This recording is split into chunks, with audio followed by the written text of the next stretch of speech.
Pride and Prejudice, Chapter 12. No consequence of an agreement between the sisters, Elizabeth rode the next morning to her mother, to beg that the carriage might be sent for them in the course of the day. But Mrs. Bennet, who had calculated on her daughters remaining at Netherfield till the following Tuesday, which would exactly finish June's week, could not begin to help herself to receive them with pleasure before.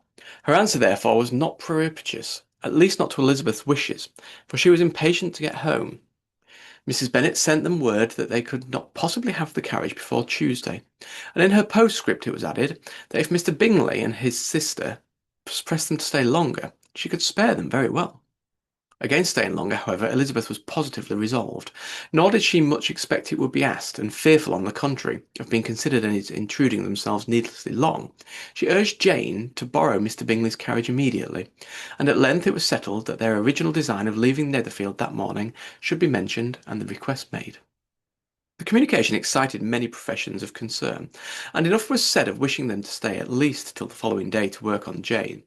Until the morrow their going was deferred.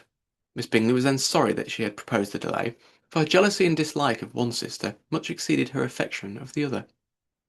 The master of the house heard with real sorrow that they were to go soon, and repeatedly tried to persuade Miss Bennet that it would not be safe for her, that she was not enough recovered, but Jane was firm where she felt herself to be right.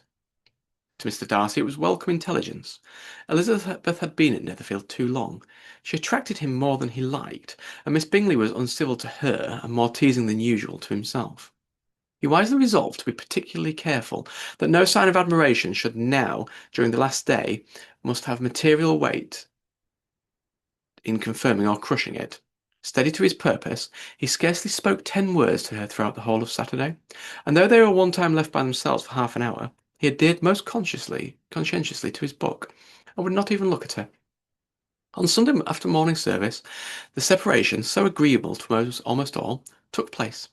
Miss Bingley's civility to Elizabeth increased at last very rapidly, as well as her affection for Jane, and when they parted, after assuring the latter of the pleasure it would have always give her to see either at Longhall or Netherfield, and embracing her most tenderly, she even shook hands with the former. Elizabeth took leave of the whole party in the liveliest spirits.